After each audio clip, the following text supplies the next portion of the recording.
Hello, Jeremy. So this is your first time on the TV? No, not in Hong Kong. No. So that means you have a very good experience in front of the camera.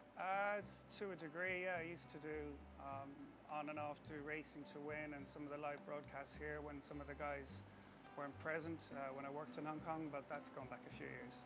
Yeah. So first of all, can you introduce yourself in front of our audience? Yeah, Jeremy Greene is my name. So I worked for the Hong Kong Jockey Club from 2000 to full-time for about 9 years, and then did my own thing, sort of more freelance basis from 2010 to 15. And for the last 4 years, I've been working for Irish Thoroughbred Marketing back home in Ireland, where I'm from. So you were originally working for the Hong Kong Jockey Club before that. So can you tell us your role for the first part when you were working for the club? Yeah, I just got a job with the HKJC out of the blue. I was working for the Racing Post in London and started out here as a racing writer in 2000.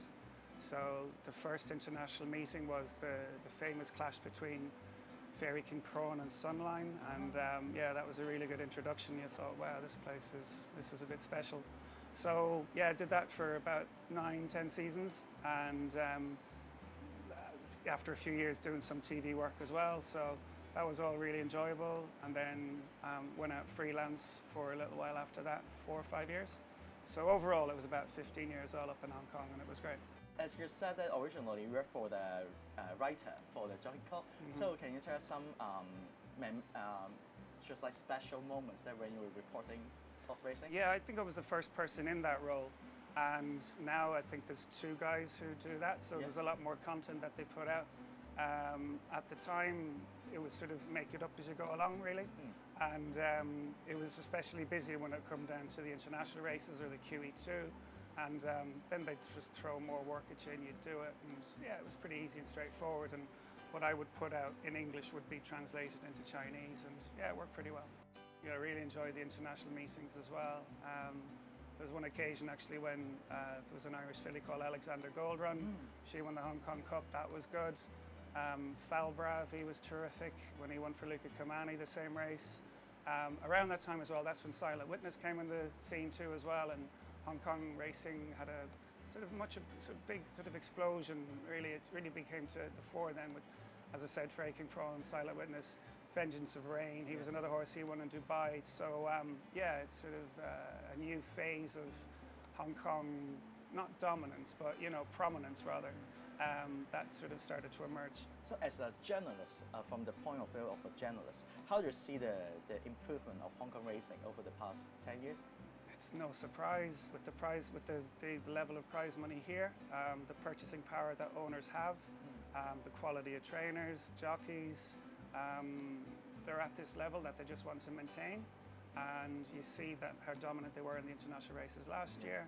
I don't see it changing anytime soon.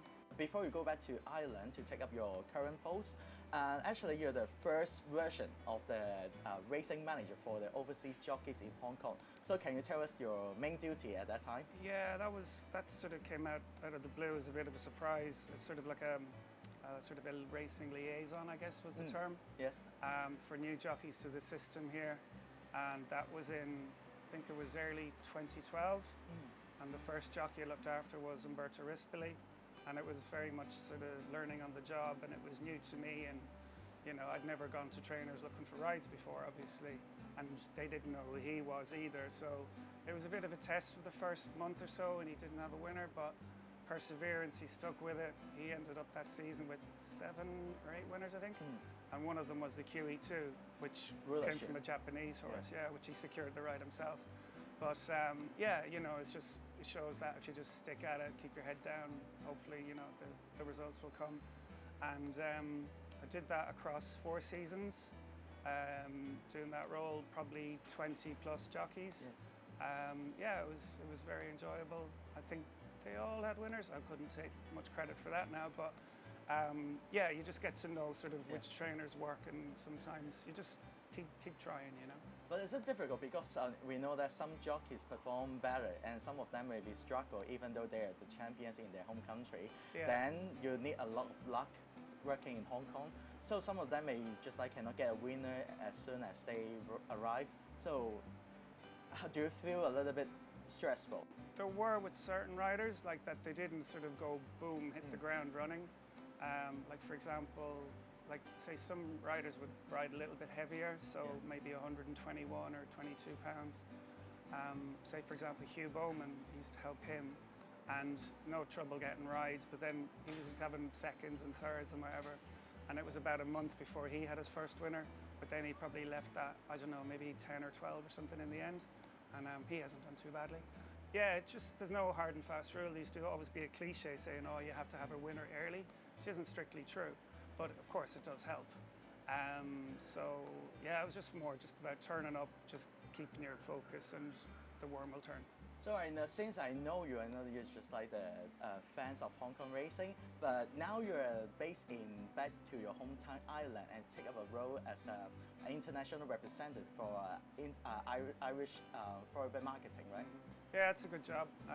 It's based in the Curragh, which is where Horse Racing Ireland is based, and yeah, we're a team of about 8 or 9 people, and so our role is to make Ireland as attractive as possible as a destination to source, to race horses, to own horses, and yeah, it's good. And Hong Kong is a key component to that as well, because it's such a lucrative market, probably the most lucrative in the world, bar none, on a horse-by-horse purchase basis.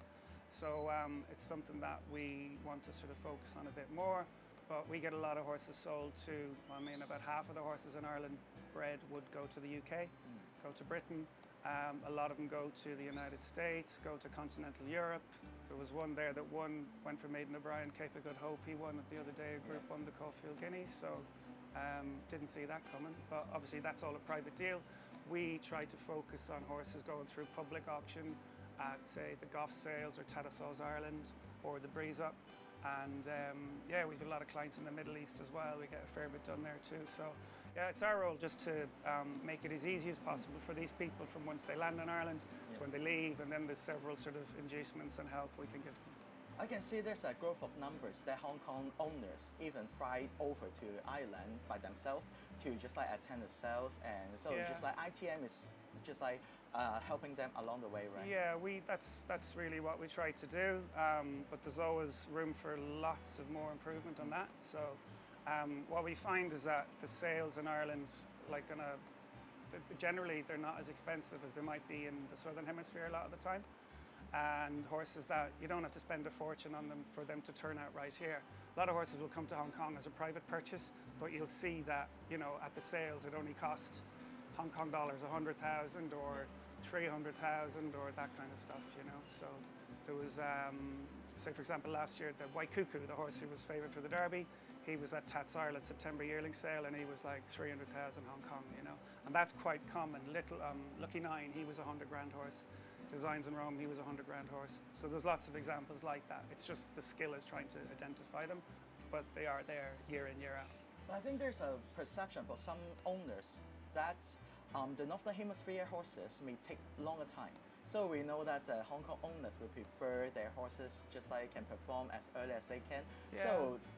So can you explain this about? Yeah, it's a generalism that you do meet. Is it strictly true? I probably would disagree with it, but I would be quite biased as well. But any tips for the owners if they buy patience? Yes. Patience. And that can be in quite short supply in Hong Kong. They're not renowned for a long-term strategy. They just wanted to go boom straight away. And of course, everybody wants that. But I think you'd find as well that a lot of horses that are sourced from our part of the world might last longer. So they'll race on and say, provided they remain sandwiched, but they do, into the age of 7, 8, 9 years old, and that's far from being uncommon. So in terms of like their value for money, they last longer, right? They mightn't be winning over sort of 1,000 meters on debut, but they will eventually. So we talk about there's a baby that actually you produce is in Ireland is the trial system. So we all know that there's a trial system in Australia and New Zealand, but we only seen the trial system in Ireland only a few years ago. We're getting there. I mean, we're extremely late to the party. This system has been on the go in the Southern Hemisphere for decades, and obviously it's something that happens in Hong Kong all the time. So we're just trying to address a demand for horses from Hong Kong that has been long-standing, like approximately 300 PPGs are taken in every year. And we've never really catered for that before properly from Ireland. Some PPGs from our part of the world will come here, but they're usually done because you can see a piece of work that they've done at home, like in the stables, as opposed to in a trial basis where they're recorded and timed, and we have them run by the regulatory board at home as well, and everything is overseen, and they're backed by our company as well, Horse Racing Ireland. So yeah, it just made common sense just to try and cater for that demand. We've had a few sold here so far. Only a couple raced in Hong Kong last year. One horse placed, one horse he's sort of taken time to come around.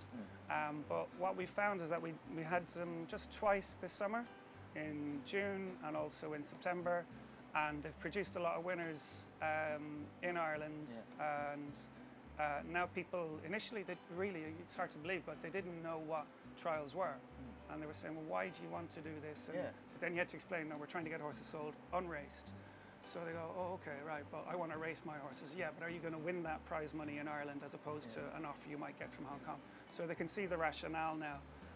There's a few trainers who've been very helpful to it, in particular Jessica Harrington, Michael Halford, and they've come out and had horses that have gone and won, one on debut, and they've been sort of favourable in the press about them afterwards. So people have sort of cottoned onto them, and in September at Naas, there was a couple of races, maidens, where the first two horses home were trial horses, or horses that had gone well in trials, and also they had been big prices as well, and they were gambled the night before, so it sort of gave us a bit more exposure, and you're kind of finally going, finally, right, people actually have, the penny has dropped, so they understand what they are now.